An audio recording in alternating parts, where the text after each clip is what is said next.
Well, I must say, Socrates, I'm impressed. Huh? Hobbes holds significant clout here in the intelligible realm. His ideas influenced later prominent thinkers such as John Locke, Jean-Jacques, I forgot how to say it, so we're just going to say Rousseau, and John Rawls. Besting him, or even getting him to question the logic of his ideas, is a significant accomplishment. So, does this mean Dad gets to come home now? No, the door is still closed. Indeed, your successes here, while impressive, cannot be construed as providing an answer. They only mean that Socrates is ready to face even greater challenges. Great. Okay then, so which arrogant know-it-all do I have the honor of facing next? I believe that would be me. Wait, is that... John Stuart Mill at your service. Gasp! It is! It is who? John Stuart Mill, one of the most prominent utilitarian philosophers, Dad. He was a member of Parliament and an early feminist as well. I've mentioned him at least 4 times today. Yeah, I remember his name. I'm sorry. Not to worry, old chap. I'm sure we will get to know each other quite well by the end of the day. Shall we begin?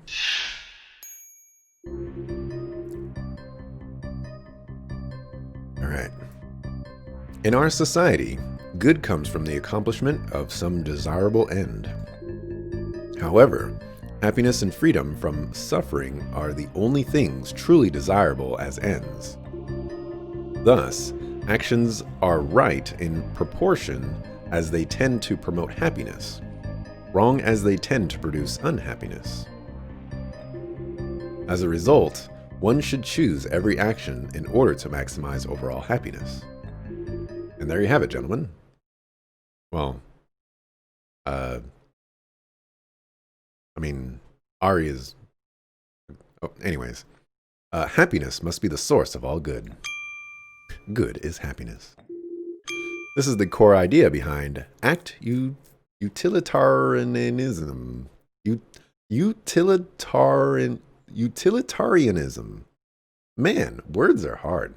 You found chapter 3 harder than 4, but we'll see how it goes. Yeah, well, we'll see. I imagine this one's going to be kind of tough too, because, you know, the pursuit of happiness is a very open-minded thing, I suppose. Happiness can be literally anything. He's so amazing, isn't he, Dad? Or isn't he amazing, Dad? I guess. He's about 200 years older than you. Tone it down a bit.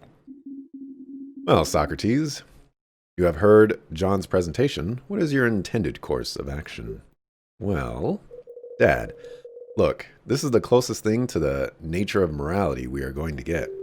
How do you know that? I've studied him for ages, that's how. He's brilliant. Come on, Dad. If you just acknowledge this, you can get out of here. Well, Socrates, do you accept Mill's principles? Actually, I believe I'll ask the MP a few questions, if you don't mind. What? By all means, go ahead. It is only healthy for individuals to voice their queries. Trapped thoughts have no use after all. Utilitarianism. All right. Neil's helping me out with the word pronunciation. All right. In our society, good comes from the accomplishment of some desirable end. What do you mean by that? Simply, good is created by achieving or obtaining things that people desire. Only this will improve the quality of life. In our society, the things we value have positive effects. For example, we value good parenting because it produces good members of society. There are countless such examples. Unless you have some tangible counter-argument, I think this idea stands on its own merits. Right? Elements. Pinpointing the origin of good seems like a good logical place to begin our search, wouldn't you agree, old chap? Yes, I would. Thank you, Ariadne? I don't... How do you pronounce her name? Ariadne? It's such a Interesting name. Think your support is greatly appreciated. What are our challenges right now?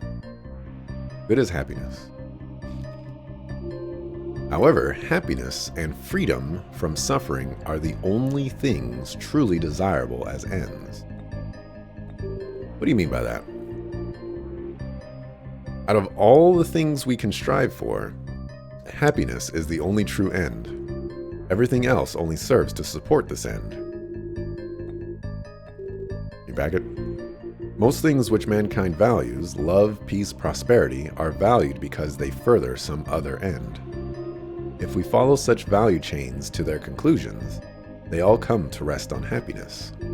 For example, peace furthers security, which furthers luxury, which furthers happiness. See? Very well reasoned. Relevance. Here, I further refine the idea of good by narrowing down the possible desirable ends.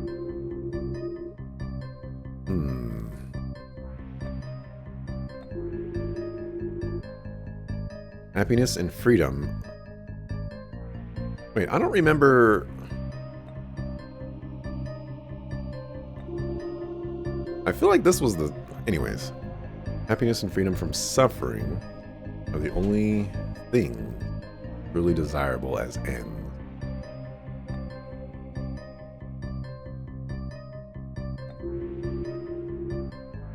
This one right here is an interesting one that I'll have to come back to. Ariadne, to be fair, his face is ugly. Thus, actions are right in proportion as they tend to promote happiness, wrong as they tend to produce unhappiness. What do you mean?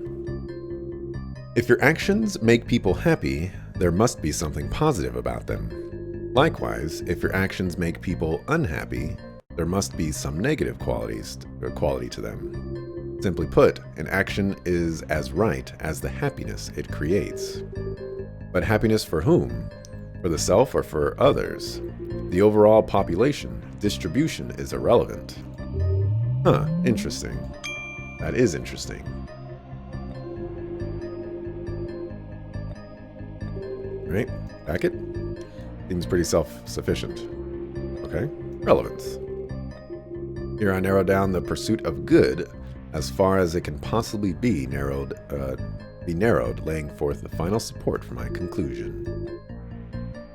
Okay, as a result, one should choose every action in order to maximize overall happiness. What do you mean? The most moral act is the one that most increases net happiness. If you need further clarification, I suggest you re-examine my previous statements. Backing. In my opinion, it is the natural product of my previous observations. If furthering happiness determines how right your actions are, it concludes that one should take the course that furthers it most, the most.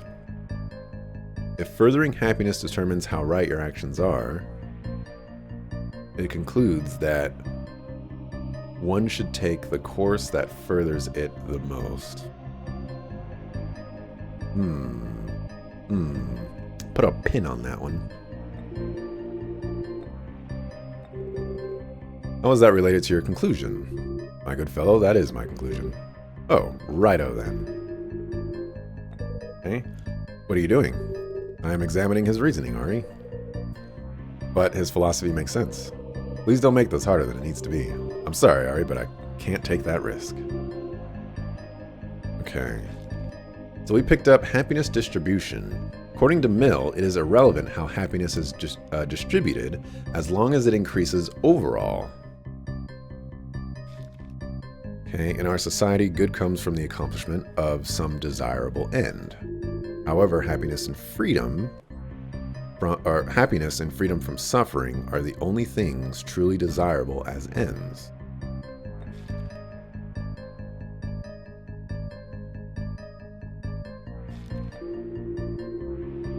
Thus, actions are right in proportion as they tend to promote happiness, wrong as they produce unhappiness. Okay.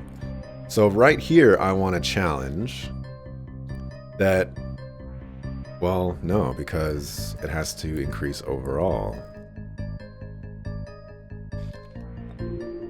As a result, one should choose every action in order to maximize overall happiness.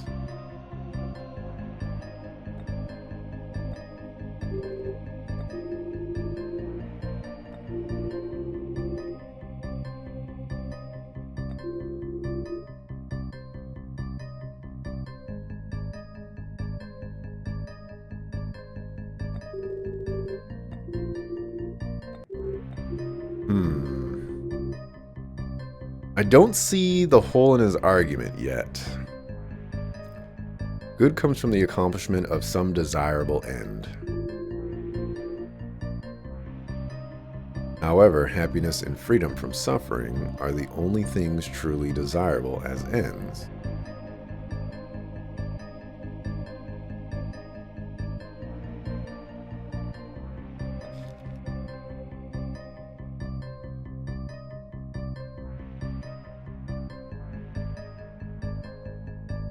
I'm gonna go with happiness distribution here.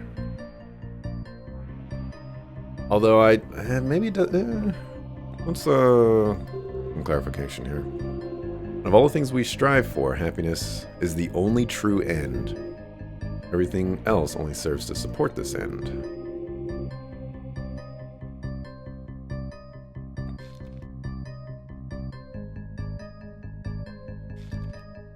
So I need to think about this. I think I need to think about the minority in this case.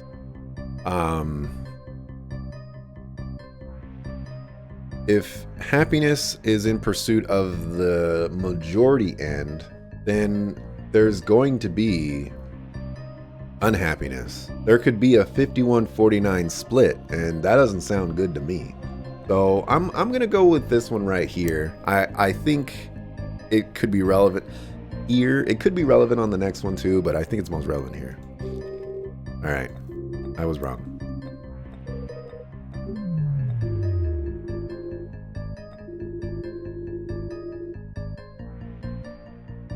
Actions are right in proportion, as they tend to promote happiness.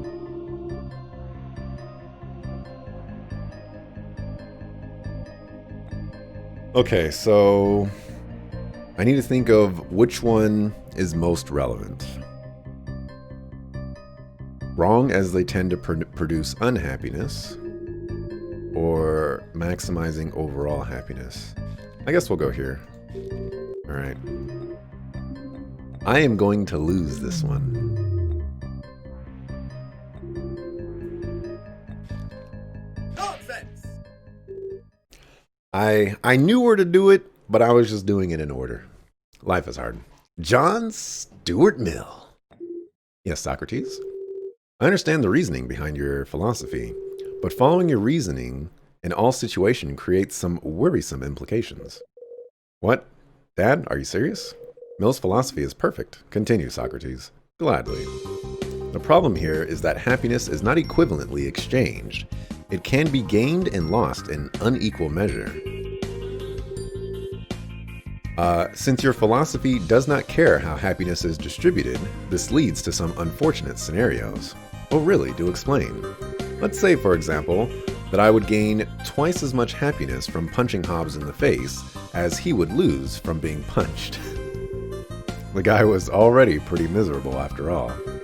According to your philosophy, in this situation, punching Hobbes would be entirely moral, as it would increase overall happiness. But as much as Hobbes was a jerk, I can't believe that violence would be the right course of action. Indeed, I think I prefer my debates not devolving into fistfights. But Dad, that's just one example. Well then, let me provide another, Ari. Let's say there was a monster that would gain far more happiness from eating you than you could ever gain over the course of your life. Would the moral action then be to feed yourself to the monster? Your philosophy would say yes, but that seems preposterous, does it not? Dad, what are you doing? That situation would never arise. Bringing imaginary monsters into a debate? Is that really how you intend to get home? Nonsense! Actually, your father raises some good points. What? But Ariadne. Ariadne. Ariadne. Whatever. He who knows only his own side of the case knows little of that. As thinkers, it is our job not only to challenge the thoughts of others, but to challenge ourselves. Both of the thought experiments Socrates has presented are valid, and both are troubling. Judging every choice as it arises seems, upon reflection, difficult to defend. Are you serious? Please, don't let my dad run all over you. Not to worry, Ariadne. The core of my philosophy still stands strong. Allow me a moment, gentlemen, to present an altered position. You were right on when you said minorities, though? You were impressed? Well, thank you. You know, I do have a smartness to myself every now and then. You know, sometimes it just takes a little bit of getting off the ground. You know, you gotta start the car and then you gotta let it run for a little while. And every now and then, you know, you'll be able to put it into drive, but not for very long. You got to put it back in the park, you know. You got to pull over every now and then. The problem you have described can be addressed through the application of universal rules. These rules should be chosen in order to create the most happiness possible with as little harm as possible. While these rules may not maximize overall happiness, they will at least guarantee that net happiness never decreases. Actions can be considered moral when they follow such rules. As you can see, the idea that happiness is the source of morality is still possible. I believe I shall refer to this as utilitarianism. Gotta go to chat to pronounce these things, at least with a modicum of correctness. An interesting evolution of your ideas indeed. You see, Dad, Mill's philosophy is solid, as I told you. Because, you know, I actually study this stuff. Whatever happened to me having to decide for myself? Yeah, well, that was before you hopped on the smug wagon. The smug wagon? Socrates, shall we continue? I guess so. Alright. Problem you have described can be addressed through the application of universal rules. These rules should be chosen in order to create the most happiness possible with as little harm as possible. Okay?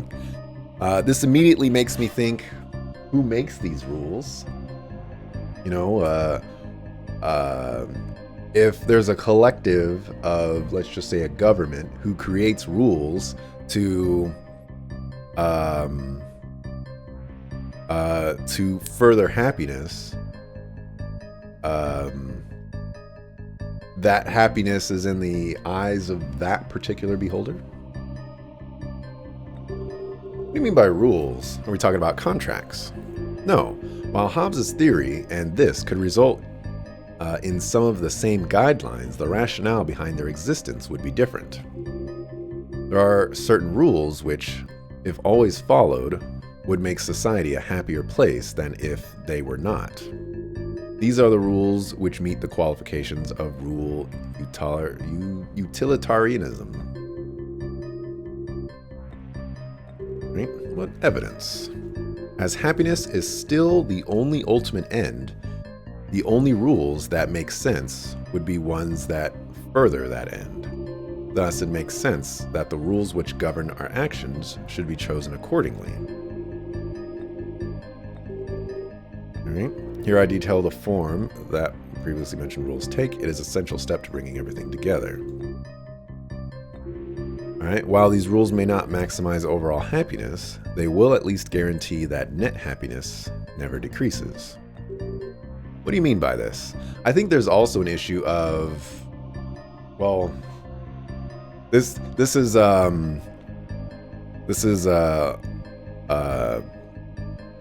hurting my intelligence here by saying this, but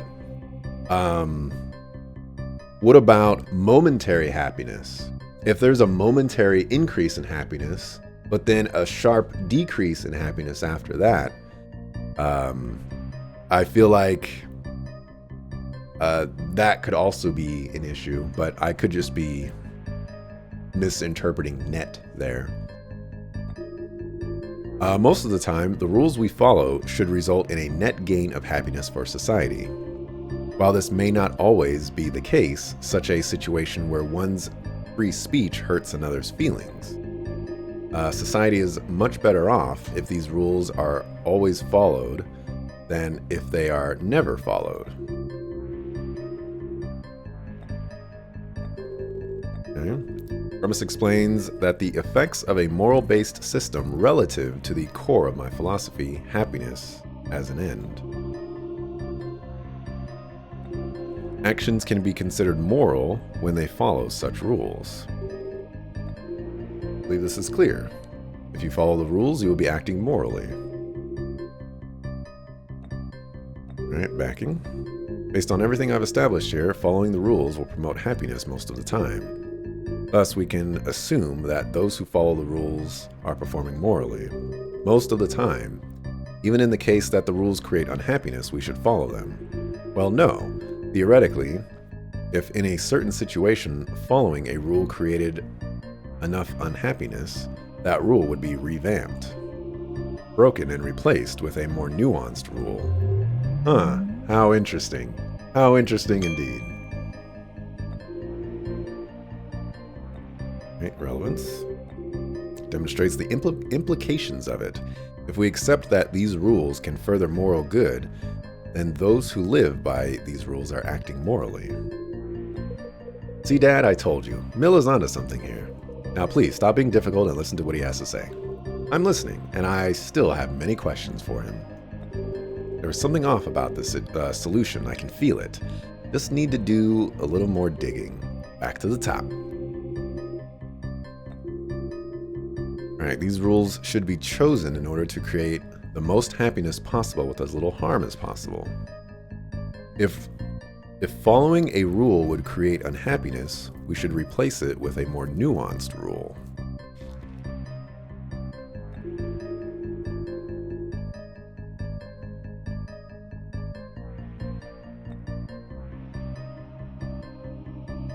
Okay, just a matter of choosing where I want to use this one. I think this one right here is like my favorite one because it's talking about rules being chosen.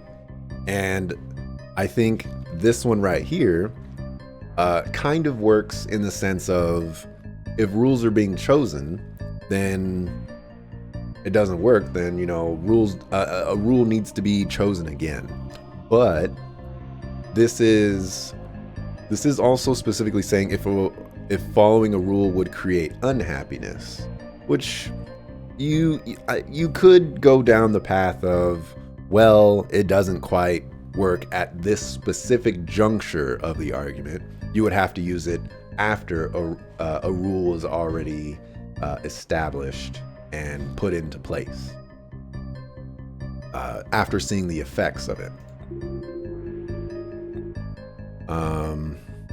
And so if I were to continue with that line of thinking, this one is just adding a little bit more stuff to the previous one. Okay, so this one right here is actually where I'm going to use it. And my line of thinking here is that people will follow if by his interpretation, we implement a rule that's going to cause happiness. And people will follow that rule because they are expecting happiness. But when it turns out that it's not causing happiness, then they're going to change it. But those people were still being moral by following the rule, even though it wasn't moral at all. Is that the right line of thinking? I don't know, but I kind of feel a little smart going about that way. You know, it feels kind of good. Let's give it a shot. All right, life is hard. I still feel good about it, though. Still feel good about it.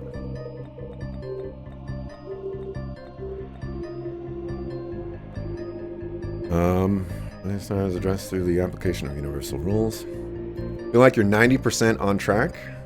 Okay.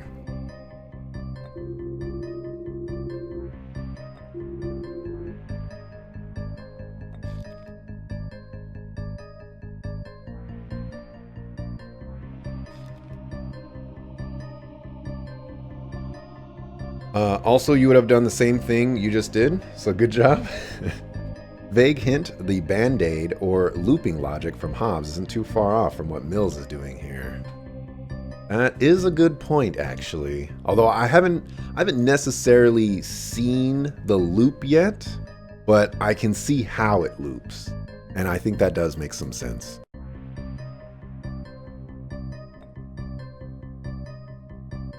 Okay, so not the last one. Then it would have to be here, but where would it...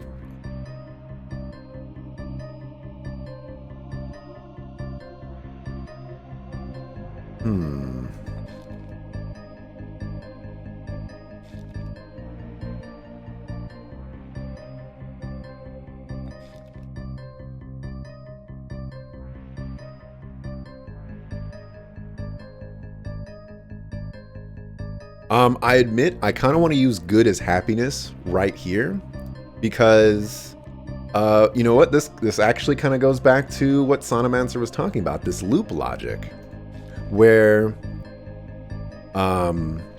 his initial argument was happiness needs to increase for there to be a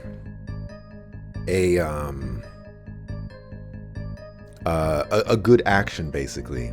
But here he's saying that as long as happiness doesn't decrease, then we're good. I think game mechanic wise, I think rule nuances is what I need to be using here. But because I have the game is not established that I could use previous ones to further the argument, but I do like this this particular line of thinking here. I don't have very much bar to go with, though.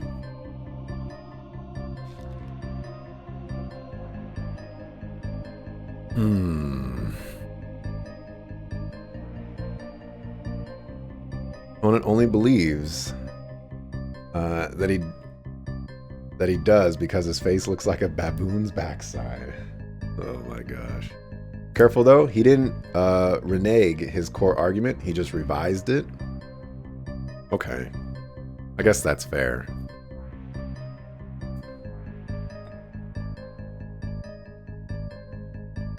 Alright, I'm gonna, or rather redesigned it. I'm going to go with this one. This was my gut feeling initially, that people that are choosing rules are deciding how happiness is going, and I think it does kind of go about the other argument just in a slightly different way. Nonsense! The game's up, old chap. Oh no, Dad! Don't you dare throw this away. I dare. Ari, I know you idolize this man, but it's time to accept that these ideas are not my way out of here. Or the philosophy he just proposed boils down to the same one as before. Now hold on. Is it? Wait, I didn't even get to read what he said. John Stuart Mill, you said that rules should be created along lines which further happiness, is that correct? Of course. And that when the rules fail to further happiness, they should be replaced with more nuanced rules. Yes, indeed. What is the problem? That's very different from his original idea. Is that so? Then answer me this. If you keep making the rules more and more nuanced, where will you wind up? Huh? You would wind up with the idea that we should act in order to promote happiness. What? The fact is, no matter what rules Mill comes up with, they will always be several steps removed from his original idea, and thus they are imperfect promotions of happiness. We will have to keep replacing the rules to get closer to the original idea until we wind up back where we started. Ah, excellent deduction, Socrates. Indeed, most insightful. No matter how you spin it, utilitarianism ultimately boils down to act utilitarianism. And thus, all the problems we originally established are still there. Our happiness is just waiting for a giant monster to come and gobble it up. No. No, no. Ari? You are the monster, Dad. The real monster. Don't you see what you're doing? This could have been your only hope of getting back. Our only hope of getting back. Ari, you are useless, Dad. Ooh. I wasted my life to give you this chance. Yikes. Holy cow. What did you just say? What did you mean just now, Ari? I put my own life on the line so you could take the challenge. What? Are you serious? I thought that if there was a chance, any chance, we should take it. But Mill is one of the best philosophers out there, and you've run right over him without a thought. You're going to wind up throwing away both our lives for the sake of your stupid style points. Ariadne Jones. I understand where you're coming from, but your father has not done ill by your sacrifice. Not since my days in Parliament have I been subjected to such a spirited critique. Mill, listen, both of you. Unquestionably, it is possible to do without happiness.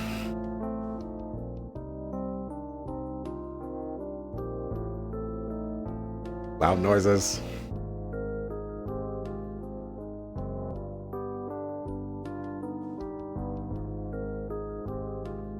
All right. Loud noises. Let's just start over. Unquestionably, it is possible to do without happiness. It is done involuntarily by 19/20ths of mankind. But you don't have to be among them. Was that a dinosaur in your house? It could have been. It could have been. Ari, why didn't you discuss this with me? Would you have taken the challenge if I did? Dad, I couldn't just let you die. If I had, the loss of happiness would have been too great. But the Arbiter told me the challenge was the only way to bring you back. But the reward could only match what was at stake, so I... What were you thinking, Ari? You should have gone home. You'd have done the same thing if it were me. Yes, well, you're my daughter, and you're my father, and believe it or not, I don't want to lose you. I did this because I honestly thought you deserved the chance. And I've been helping you however I could. But you're not even taking this seriously. How could you say that? You've faced philosophers with so many different ideas, so many different outlooks. Any one of them could have been onto something, but you've torn all of them apart without a thought. Your cunning remarks, your biting comments. You don't really care about getting home. You're just showing off. Look, Ari, it's true that maybe I've been getting a little carried away. I've never been good at this stuff, and you've always loved it. I guess I'm just starting to see why. But it doesn't matter, does it? In the end, you'll just blaze through the options presented to you, tearing them apart because you're so sure they are wrong. No, Ari, it's actually the opposite. I feel like I don't know anything, and I can't accept their ideas without understanding them inside and out. Especially now I know that I'm not the only one at stake. I'm not here to prove them wrong. I'm here to see if they are right. I'm sorry. Huh? Mill was right. You've really been working hard. It's okay, Ari, I understand. Really? Yeah, your dad is a doofus sometimes. You shouldn't have done something like that, but I'll ground you for it when we make it home. And promise me you'll never take up gambling, okay? You're smart, but you don't have a knack for playing the odds. I guess not. Arbiter, I'm tired of this stupid world. Bring out your best, philosopher. It's high time I provided returns on my daughter's bet. Ah, snaps. Chapter 5 is where the training wheels come off, honestly. I don't know if I'm ready.